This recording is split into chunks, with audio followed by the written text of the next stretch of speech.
পরিসংখ্যান নিয়ে যারা পড়াশোনা করেছেন এবং সামনে যাদের প্রাইমারি ভাইবা পরীক্ষা রয়েছে, এই ভিডিওটি আপনাদের জন্য খুবই গুরুত্বপূর্ণ। এই ভিডিওতে আমরা পরিসংখ্যানে প্রাইমারি ভাইবা নোটের 2 নম্বর রিয়েল ভাইবা এক্সপিরিয়েন্সটি আপনাদের সাথে শেয়ার করব। আশা করছি আসন্ন ভাইবা পরীক্ষায় আপনারা এখান থেকে কমন পেয়ে যাবেন। যারা ভাইবা নিয়ে আলোচনা করবে তার নাম হোসাইন আহমেদ সোহেল। তিনি শেরপুর সদর উপজেলা থেকে ভাইবা পরীক্ষায় অংশগ্রহণ করেছিলেন। কাজেই শেরপুর জেলা থেকে যারা ভাইবা পরীক্ষা দেবেন তাদের জন্য খুবই গুরুত্বপূর্ণ।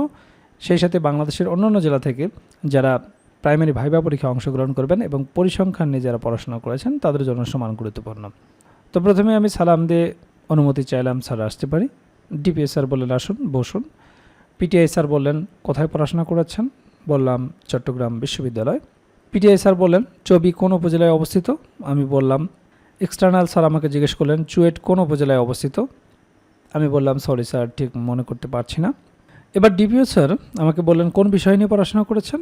বললাম পরিসংখ্যান। তখন আমাকে স্যার জিজ্ঞেস করলেন পরিসংখ্যানের জনককে? আমি বললাম আর.এ. ফিশার।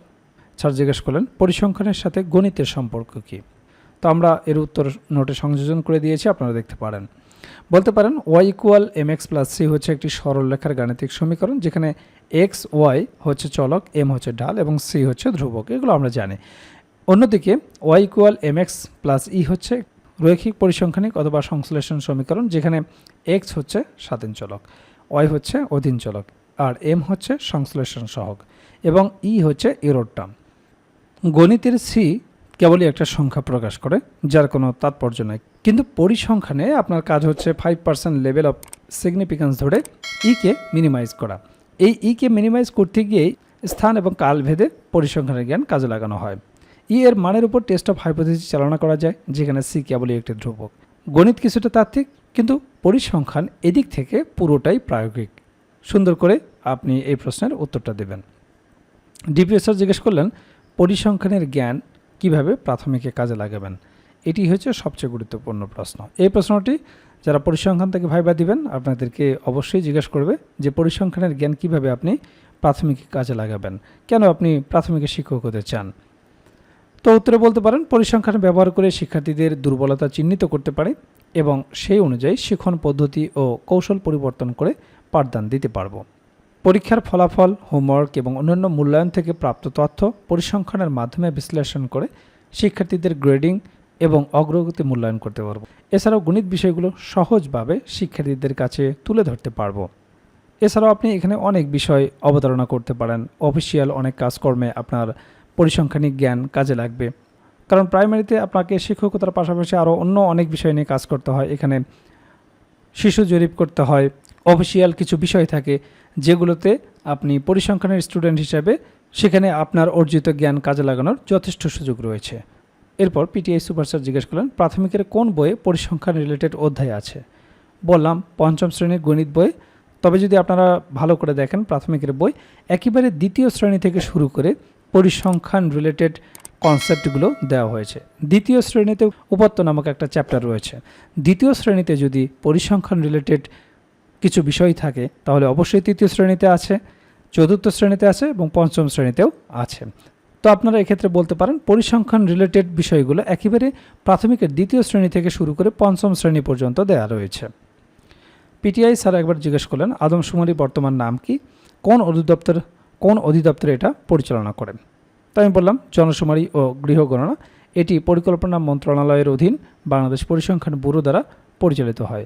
তবে আপনারা যারা ভাইবা পরীক্ষা দেবেন খুব ভালো করে এই বাংলাদেশ পরিসংখ্যান ব্যুরো এর ইংরেজি স্পেলিংটা জেনে যাবেন। আপনাদেরকে জিজ্ঞেস করতে পারে বলেন তো বিবিএস এর পুনরূপ কি? Bangladesh bureau of statistics. তখন বলবে এটা আপনি লিখে দেখান, অর্থাৎ ব্যুরো বানানটা আপনি সঠিকভাবে লিখতে পারেন কিনা সেটি চেক করবে। কাজে এই বিষয়গুলো ভালোভাবে লক্ষ্য রাখবেন এবং সেভাবে আপনি প্রস্তুতি নিয়ে যাবেন। এরপর ডিপিএস স্যার বলেন আপনি আসুন। আমি ধন্যবাদ দিয়ে সালাম দিয়ে চলে আসলাম।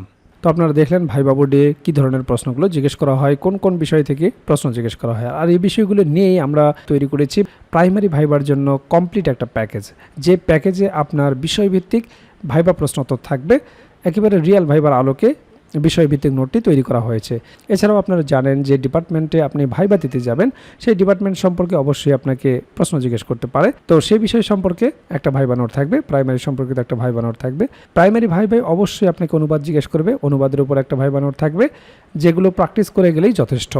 এরপর আপনার নিজ জেলা সম্পর্কে অবশ্যই আপনাকে দু একটি প্রশ্ন জিজ্ঞেস করতে পারে। আপনার জেলা কেন বিখ্যাত, আপনার জেলা দর্শনীয় স্থান কি, আপনার জেলার নামকরণ ইতিহাস কি, বিখ্যাত খাবার কি, ভাষা ও সংস্কৃতি সম্পর্কে জিজ্ঞেস করতে পারে, মুক্তিযুদ্ধে কী অবদান রেখেছিল, নানাবিধ গুরুত্বপূর্ণ প্রশ্ন থেকে আপনাকে দু চারটি প্রশ্ন জিজ্ঞেস করতে পারে। তো সে সম্পর্কিত আপনার জেলার ওপর সুন্দর একটা সাজানো গোছানো নোট থাকবে। এছাড়াও 1947 থেকে শুরু করে বর্তমান সমসাময়িক পর্যন্ত গুরুত্বপূর্ণ বিষয়ের উপর যে সমস্ত প্রশ্নগুলো আপনাকে জিজ্ঞেস করতে পারে সেই বিষয়গুলো নিয়ে সুন্দরভাবে সাজানো গোছানো একটা সাধারণ জ্ঞান ভাইবা নোট থাকবে। এছাড়াও আপনারা জানেন যে প্রাইমারি ভাইবা বোর্ডে বাংলা ব্যাকরণ এবং সাহিত্য অংশ থেকে বেসিক কিছু প্রশ্ন জিজ্ঞেস করে থাকে, সে বিষয়ে একটি ভাইবা নোট থাকবে। এছাড়াও গণিতের একটি বেসিক ভাইবা নোট থাকবে। আপনারা জানেন যে পাটিগণিত, বীজগণিত এবং জ্যামিতি অংশ থেকে কিছু বেসিক প্রশ্ন জিজ্ঞেস করা হয়। যেহেতু আপনি প্রাইমারির শিক্ষকতা করবেন, একেবারে বেসিক জিনিসগুলো যদি আপনি না বলতে পারেন তাহলে চাকরি পাওয়াটা আপনার জন্য দুষ্কর হয়ে যাবে। কাজেই ভাইবা পরীক্ষায় আপনি যত ভালো করবেন আপনার চাকরি পাওয়ার সম্ভাবনা তত বেড়ে যাবে। কাজেই যারা প্রাইমারি ভাইবার জন্য গুছিয়ে কার্যকর একটা প্রস্তুতি নিতে চান, আমাদের ভাইবা প্যাকেজটি দ্রুত সংগ্রহ করুন। ইতিমধ্যে অনেক প্রার্থী আমাদের কাছ থেকে ভাইবা প্রার্থী সংগ্রহ করেছেন, তারা প্রস্তুতি শুরু করে দিয়েছেন। এখনও যারা প্রস্তুতি গুছিয়ে নিতে পারেন না, স্ক্রিনে দেওয়া হোয়াটসঅ্যাপ নাম্বারে যোগাযোগ করে আমাদের কাছ থেকে প্রাইমারির এই ভাইবা প্যাকেজটি সংগ্রহ করতে পারেন। প্যাকেজটি আপনারা দুইভাবে নিতে পারবেন, আপনারা হার্ড কপি নিতে পারবেন কুরিয়ারের মাধ্যমে, এছাড়াও পিডিএফ প্যাকেজ আপনারা নিতে পারবেন। কাজেই দেরি না করে দ্রুত স্ক্রিনে দেওয়া হোয়াটসঅ্যাপ নাম্বারে যোগাযোগ করে প্যাকেজটি সংগ্রহ করুন।